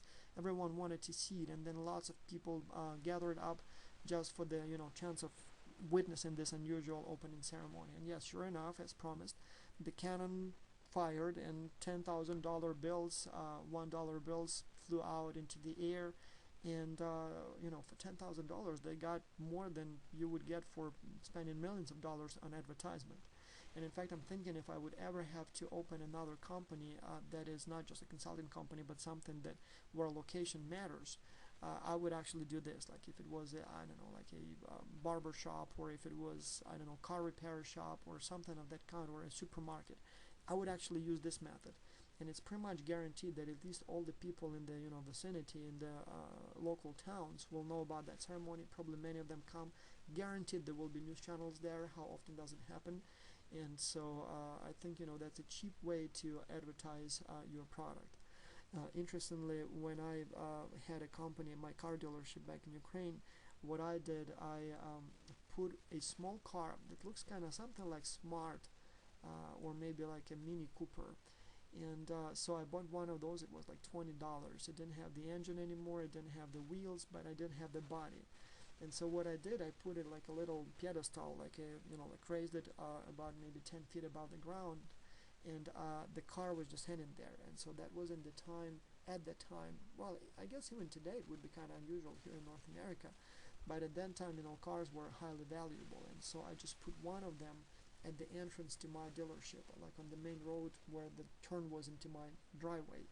And so everyone in town knew my car. So it was painted yellow in kind of golden, in blue stars, and it was kind of cute little car. It was actually very similar, not even Smart or Cooper. It was more like the Volkswagen's Beetle, but it was a little smaller.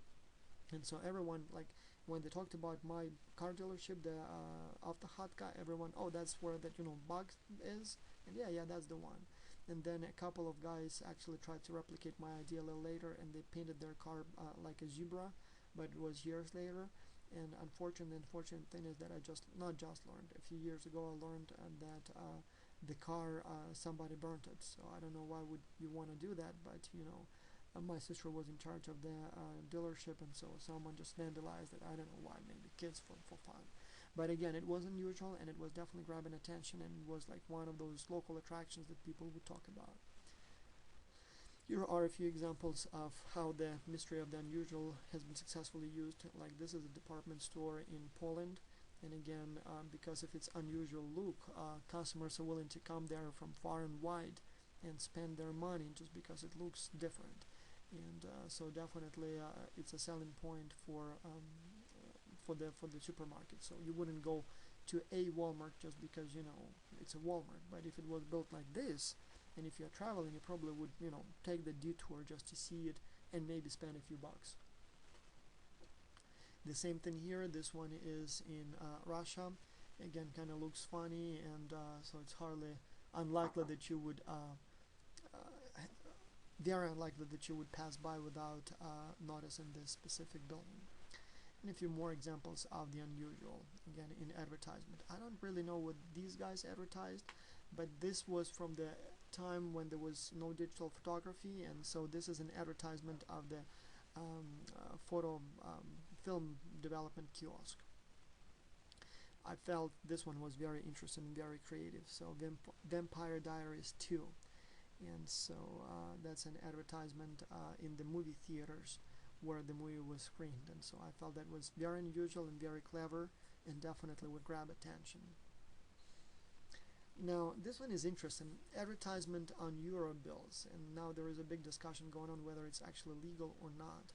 And so here we have advertisement directly printed on money bills, and so it's almost like a free way of not really free, completely free, but an inexpensive way to get attention to your company. And so these guys, not only the idea was that people would, once they see a money bill with advertisement on it, so it's not only that they will notice and they will talk about it, but obviously instantly the whole news was on TV, and so for free you get national exposure of your company. And in this case it's a bank, and so I mean, not a bank, a telecommunication company, and so they advertise how much basically where they have the coverage of their roaming services, and so it would cost only so much per minute, and so in all these countries they have coverage, and so it was a clever way to advertise their product. But again, as I said, it was in a sense a big scandal, and so all the local and national TV stations, I mean news stations, were talking about this problem in a sense. But the best thing that they got was that everyone was talking about about your company. Interestingly, in Ukraine, the same method is used to complain about the current president. People would write jokes about him and then nasty things about him on paper, on dollars, or not dollars, the local currency, and just pass them. And so what happens is that when you come to a store and you get some change back, the first thing you do, you kind of flip the bills over and see if there is anything nasty said about the president. And so people find that very funny and at the same time interesting, and almost impossible to deal with. You just write bad things about the president on the dollars. And so because the law doesn't say that once it's something's written on it, it's invalid, so you can still use it. And so there is virtually nothing that you can do against this fun and unusual way of expressing your political views.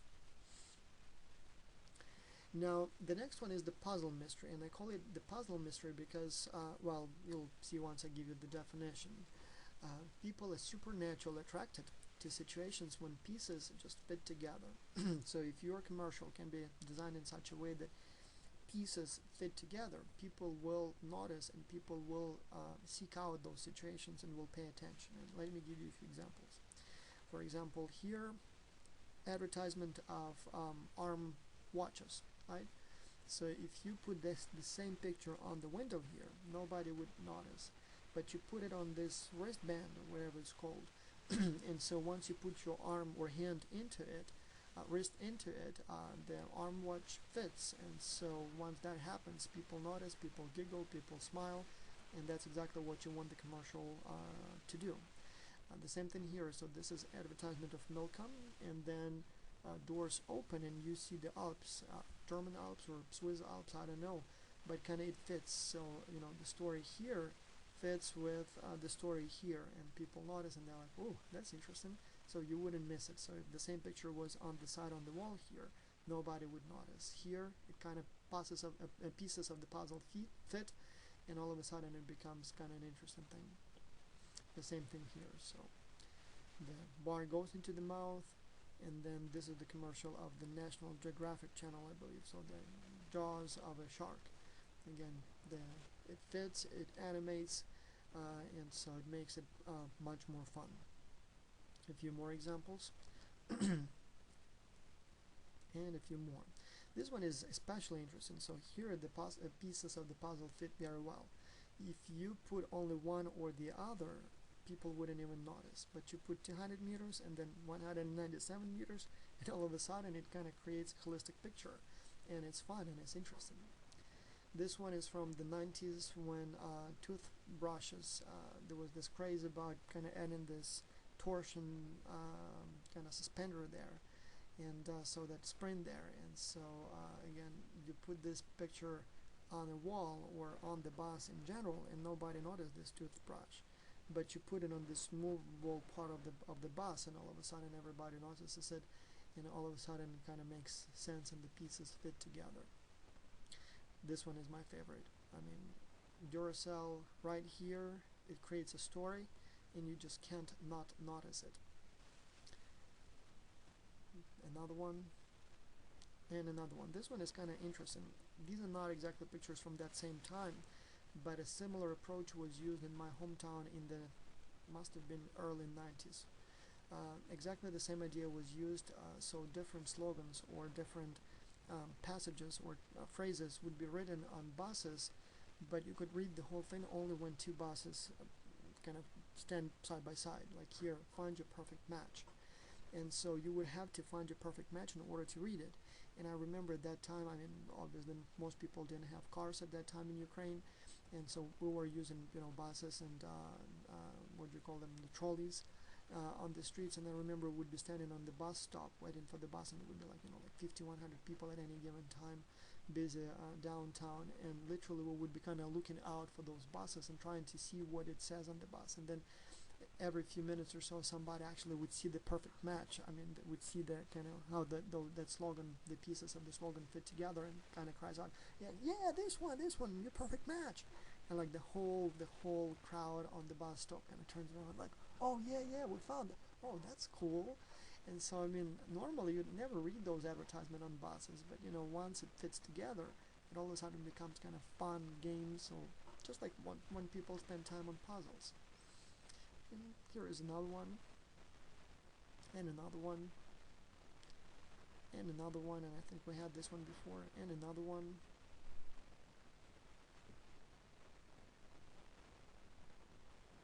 A few more. This one's funny actually. This one's brutal, but definitely makes a point. I find this one interesting. This is a karate school, and so that's the, what do you call that thing, at the parking lot. And again, definitely attracts attention, kind of fits with the context, so karate chop. This one is beautiful. I really like this one. So you sit on the airplane and you see the commercial of from Aruba, or promo for Aruba, and you can imagine yourself, being right there on the surfing board. So definitely a very powerful idea.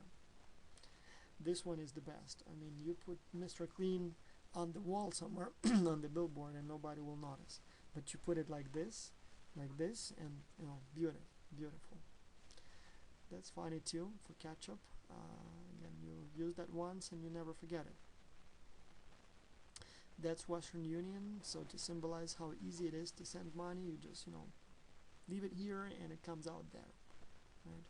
And that's my favorite. Now, talking about this one, notice that it's a Japanese toilet. Do you know what Japanese toilets are? This is an interesting story. It has really nothing to do with marketing, but I just want to tell it to you. So Japanese toilets are those kind of high-tech machines that have more buttons than your car has, and so they would have like they would spray your rear, and so that you can choose cold water, hot water, pulsating water. They would kind of puff some kind of fragrance there, so it kind of feels, I don't know, smells good. And then they would air dry it, and so they do all kinds of stuff. The more expensive ones even play music when you do your business on it. And I guess it goes all the way back to the time when Japanese houses were built, using paper. And so I guess the music was supposed to suspend the sounds that your body naturally makes when you go to a toilet. So, but my story was that when I was in Japan,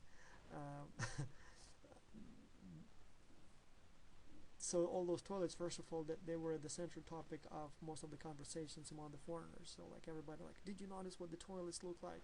I mean, this is kind of crazy. But then the funny thing is, we go to me and another professor. We decide to climb Mount Fuji. And so Mount Fuji, there are kind of bases, and base 10, that's the top of the mountain. Base 5, that's where normally the climb starts, and then there are bases 1, 2, 3. Those are kind of even lower elevation. And so we sit and wait, and Mount Fuji is kind of a shy mountain. It's usually the top is always covered in clouds, and the only time when it's kind of free of clouds is right at the time when the sun rises. And so normally climbers start their climb at around 11 p.m. and come to the top of Mount Fuji at the sunrise, and then they can see something from the top of the mountain, and then they go back down. And so we wanted to climb Mount Fuji, and so we came to base 5 at about, I don't know, must have been like 9 p.m. And so we still had some time before we should have started the climb. So we still had some time before we would go, and so we just sit and wait there.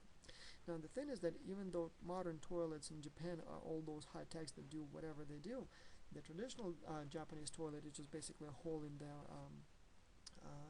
the ground, and so those are not comfortable. You just kind of squat on them, so not fun. So anyway, we are waiting there, and it's before the season opens, so we're the only people on base 5. It's completely empty and it's dark, and there are me and that professor, and there are a few other guys who climbed with us. So there were like 5 people total, and we sit and talk. And then one guy decides to go and basically go to the toilet. And all the toilets there are traditional toilets, like not the comfortable ones. But the one in the handicapped toilet is the modern one with buttons. And so we sit there doing nothing, and the guy goes into the toilet and kind of experiments with all those buttons and whatever else he does there. And all of a sudden the rangers come and kind of knock on the door and like, what happened? And we're like, I don't know what happened. Turns out the guy was sitting in that toilet and pushing all the buttons and kind of experimenting with all those funny things. And one of the buttons, because it's a toilet for people with limited abilities, it was the panic button. And so he pressed the panic button, and so it triggered the alarm. And so the rangers rushed to help the guy, and because everything was written in Japanese, he obviously didn't know. So it was kind of funny too that way. But anyway, again, you sit on the toilet, you have your skis here, and obviously again, this is a wonderful idea. And if I only could, I would actually make my toilet this way, and maybe one day. So anyway, here is a question. Ooh, that's been a long stretch before we talked about that. Well, let's see if you still remember.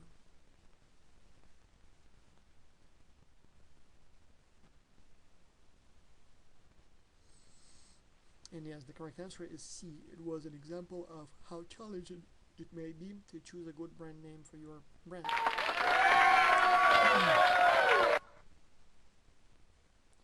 The last piece mystery. This one is interesting. So people would go an extra mile and spend an extra $1 to get the last piece for their collection. And it sounds like nothing unusual here, or how would you use that in business, but here are examples of how businesses use it to their advantage. When you go to McDonald's, for example, when you buy a kid's meal, or Happy Meal I guess they call it, they usually come with toys. The problem is that those toys come in sets, and so there will be always somewhere on the package, a text that says, collect all 10. And so the problem is that once you take your kids to McDonald's once and they get one of those toys, they want to get the whole set, and then they will drag you to that McDonald's until they have the whole set.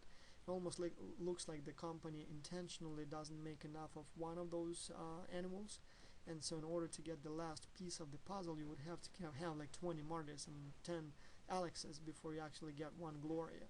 But again, definitely it works very well, and so once kids have, the more they have, the more valuable the last piece becomes, and so the more you would buy in order to finally complete your collection.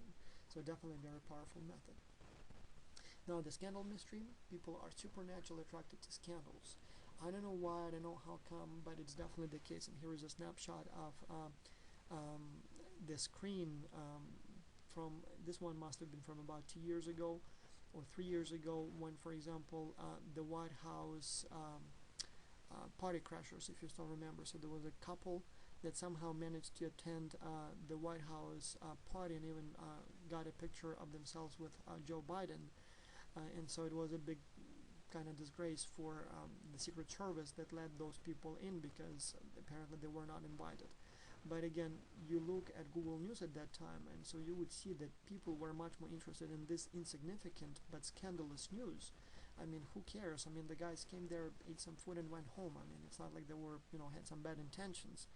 But again, all the other political and other news were put aside because of this scandal, so because of the scandalous nature of this specific event. And it's exactly the same story from 8/8/8. August 8, 2008. So what happened on that day? Well, the Olympic Games opened. That's one thing. But then in addition to that, what we thought at that time, the Third World War began. So what was going on at that time is Russia decided to attack Georgia on that day. Georgia, the state, not the state Georgia of the United States, but the country Georgia, a former Soviet Union republic.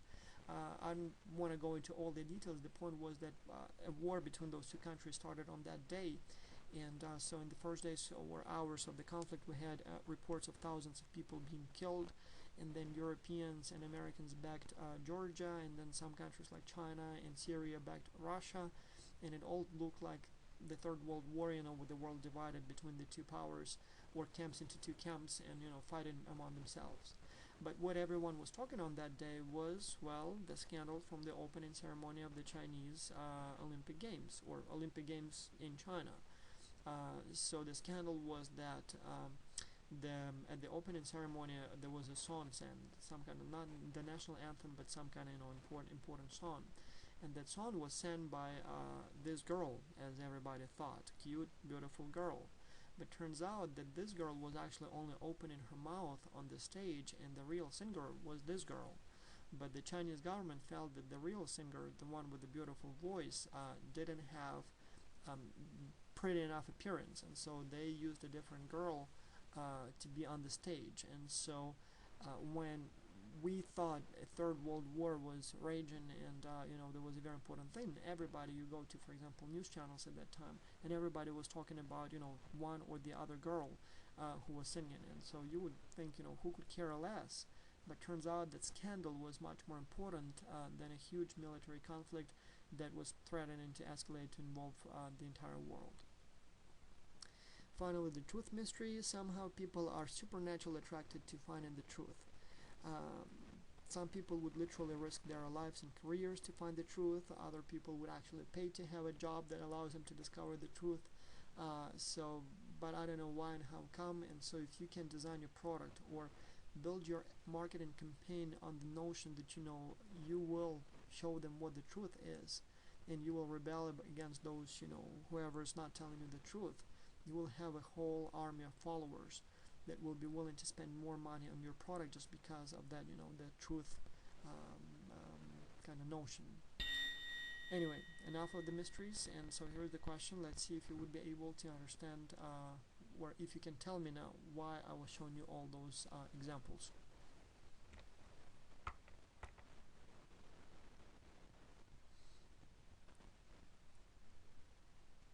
And the correct answer is D. If you don't know why, D as in dog, just pause and read it.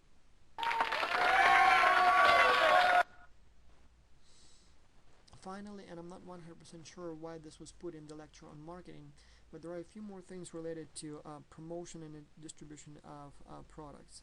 And so here we have first, distribution channels, exclusive versus intensive.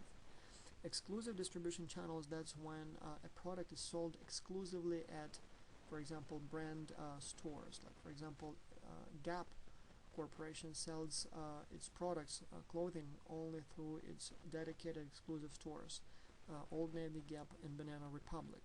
Whereas, for example, Levi's sells its products through what we call intensive channels. You can buy them at Costco, you can buy them at boutiques, you can buy them at Sears, just about anywhere. Now, which one is better? Well, obviously there are pros and cons of each method.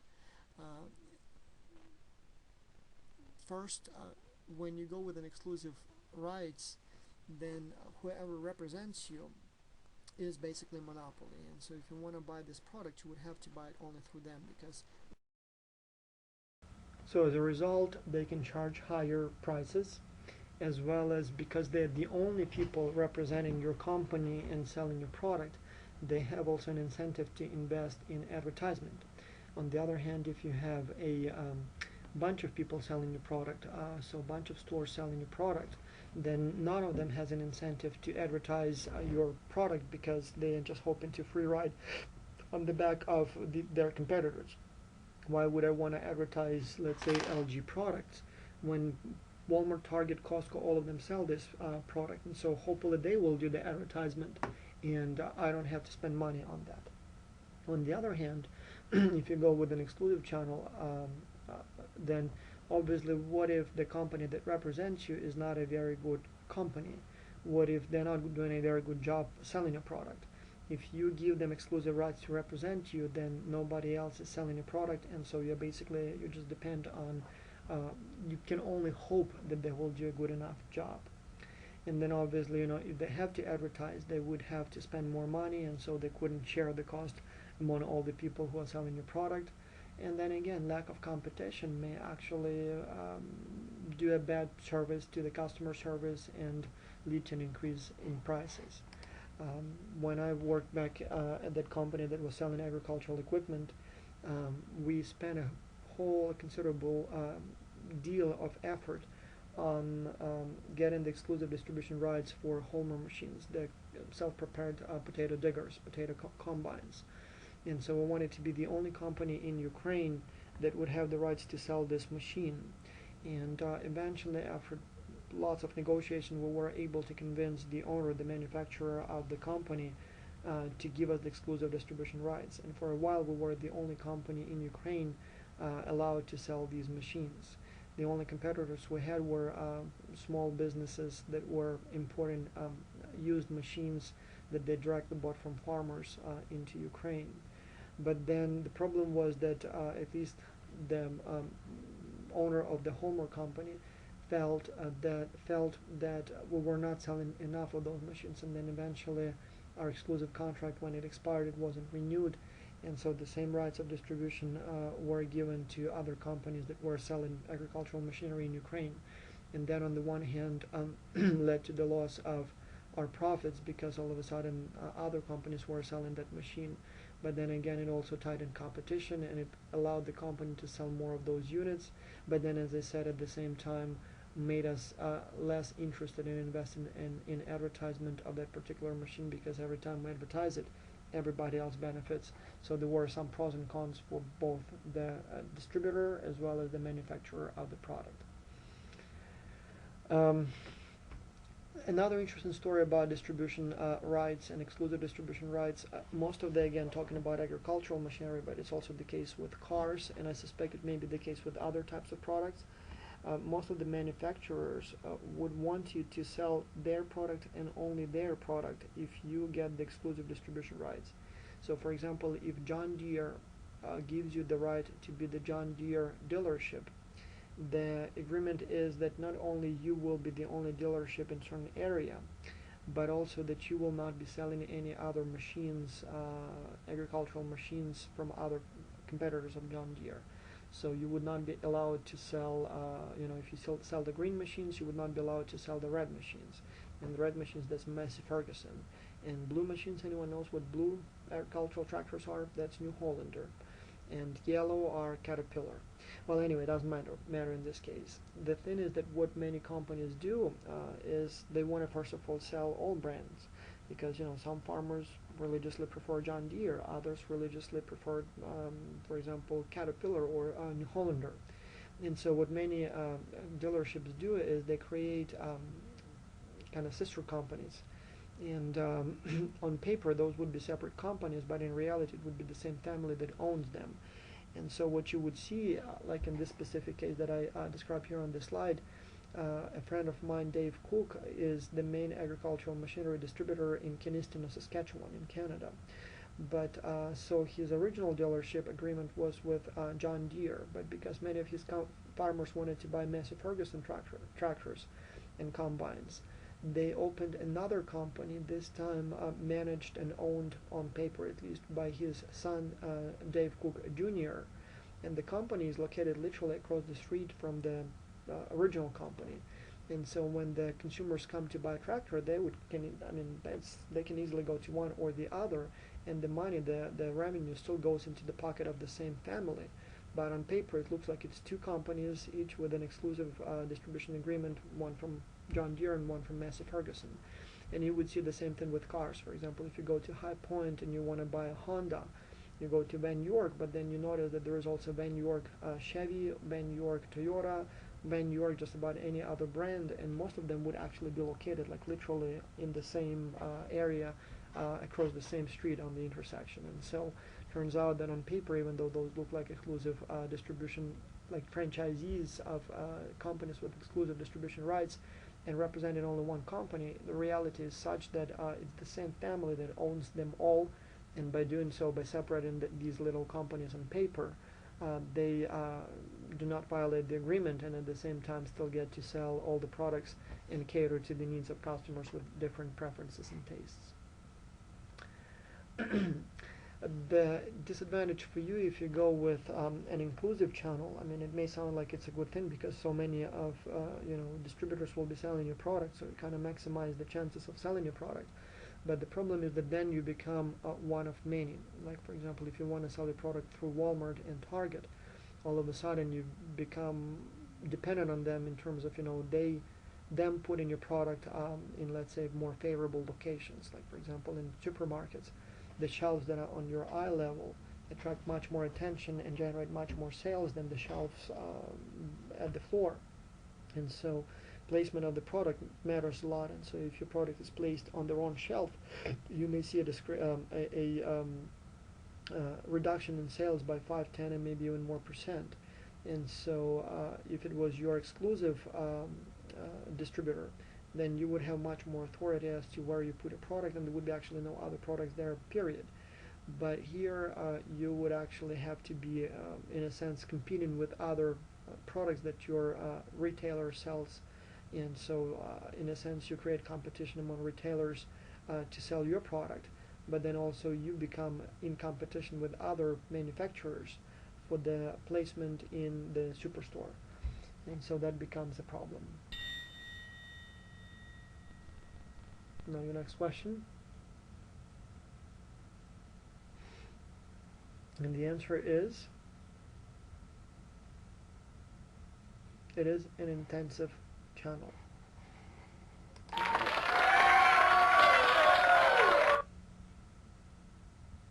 Finally, value density. Again, you can call it transportation cost, but it's something a little different. And so here what we're talking about is that different products have different value per ounce, for example, or pound. Products with high value density would cost a lot per pound, and products with little value density would cost not much per pound. And so this may matter when you decide how you want to distribute a product. So if you, for example, are selling cement, then obviously you don't want to transport it too far because value density is low and transportation cost would be huge per pound. And so if the bag of concrete is like $2-3, if you wanted to transport it to China, then the transportation cost would be more than actually making the product. On the other hand, if you have a product like, for example, fragrance, all those perfumes. I mean, a little bottle may cost easily $100, $200, and so the cost per ounce may be a couple of $100, and then transporting that product, transportation wouldn't be really that much across the ocean because it's so small, but then it wouldn't increase the price much because, again, transportation per unit of weight is not that much. And so the density, value density of your product may determine how you want to transport, where you can sell your product, and even how you want to market your product. This one, and be careful on the exam about this one because it has nothing to do with value density. That's, again, sometimes when you distribute products, local skills may be essential. The story is of Acer, the Taiwanese computer maker, and its attempt to penetrate the Russian market. So they started selling their machines in Russia in the 90s, and so what they ran into, the problem they ran into was that of modern piracy or hijacking. So literally their trucks would be hijacked and all the merchandise would be stolen, and in a couple of cases the drivers were killed. And so no matter what Acer was trying to do about it, they just couldn't deal with the local bandits. And again, you can imagine that a truckload of computers cost millions of dollars. I don't even know how much, but definitely a lot of money. But again, it's not really about value density. It's about, you know, local skills to deliver and distribute this product. And with Acer, what eventually happened was they just decided to make their computers, distribute them from Finland. So they put a huge distribution center in Finland, and so Russian retailers who wanted to sell the product would pick it up from Finland or on the border between Finland and Russia, and then transport them through the Russian territory to the stores on their own. And so this way Acer didn't have to deal with the issue of transportation and logistics, and so that's how they could overcome the lack of local skills. So on the exam, when you see this picture, when you have a question about Acer, remember that it's a lack of local skills. Again, it has nothing to do with value density per se in this specific case. Finally, dual pricing for different countries. Often the situation is such that you would be willing to sell your product cheaper in some markets and still be willing and able to make money. For example, when you sell, let's say, Windows operating system, so they come on a disk. And so here in the United States, depending on the version that you have, the price would be anywhere between $400 and $500. Now, $400 or $500 in North America, that's not really that much money. And many people happily pay this amount of money for the product. But if you tried to sell the same product in, for example, China for $400 or $500, what you would end up is nobody being able to buy this product. It's just too expensive there. And so at the same time, once you have the code written, once you have the first disk made, making an extra copy is virtually nothing. I mean, it costs you what, like 10 cents, probably even less than that if you make 1,000,000 copies. And so selling the product, let's say, for $50 in China would still make a lot of sense because you still make a huge profit. And at the same time, you know, you charge a reasonable price that people there can pay. Now the question becomes, how do you prevent re-export? What can you do to ensure that I will not go to China, buy a whole box of those CDs for $50 and resell them here in the United States for $400? So the question becomes, how can you have this dual pricing policy and not risk the risk of re-export? And so there are a number of methods or ways that you can use or that you can ensure that dual pricing will work and the company will make profits. And so let me see if you can come up with some of them. But the most common would be, well, first of all, you can create different standards for your product. Like, for example, with DVDs, there are 6 or 7 zones worldwide, and if you buy a DVD in zone 1, for example, the United States, it just wouldn't work on DVD players in zone 6. Then you can also offer regional warranty. For example, electronics for some reason is cheaper in the United States than it is in in Europe. And most times when I go to Europe to visit my friends and family there, people ask me to bring them digital cameras, computers, iPads, all that kind of stuff, because there it's more expensive. Now, the problem is that when you buy a computer or any piece of electronics here in the United States, the way those companies can ensure that they charge a lower price in charge a higher price in Europe and people don't buy on large scale those products in North America where they are cheaper is that they have regional warranty restrictions. So if something happens to a digital camera that you bought in North America, you would have to come back to North America to service it. And so in Europe, it may be cheaper to buy from North America, but given the inconvenience of basically non-functional warranty, many people prefer to pay more in Europe and than to deal with the issues of warranty. And by doing so, it almost seems like unfair competition. But luckily for you, you pay less, but they pay more. The same thing with service restrictions. There may be also locks, like on cell phones, that they would work only with certain providers, and then and restriction on the number of units that a customer can buy. Like for example, in China, when the iPhones went on sale, traditionally it's been that you couldn't buy more than 5 per consumer. And again, the deal was because iPhones were substantially cheaper in China than they are in North America, mainly again because people there just couldn't pay that much. And so to ensure that nobody buys a whole bag of those iPhones and resells them for profit in the United States, the limit is 5 per customer, and this way just makes it more difficult to re-export and make profits on that. And maybe you have more ideas, but these are some of the thoughts that are most obvious. The value of a product relative to its weight and volume is called, and it's dual priced product, dual pricing. Oh, hold on, sorry, that's the value density. Of course, it's value density. Finally, transfer pricing. I have no idea why it's put in marketing, but it's an interesting topic here. And so this is how you can, by manipulating prices and by using multiple subsidiaries in multiple locations, you can minimize your taxes. And so normally the way it works is that if sales taxes or other taxes are higher, or profit taxes are higher in one country than they are in another, what many companies do is they would kind of charge, bill each other, subsidiaries bill each other for different services. And so the way they do it is they would basically, the company that made a lot of profits in a high tax country would buy services of a subsidiary in a low profit country, and so pay for those services. And so let's say you made $1 million in profits, you would then hire a guy from a low tax country from your own subsidiary, ask him to provide consulting to you, pay him that $1 million, and all of a sudden you become non-profitable in this particular year, so you wouldn't be paying any taxes in the high tax country. The guy obviously would have to pay taxes on the $1 million that he earned for consulting, or that subsidiary would pay taxes on that $1 million.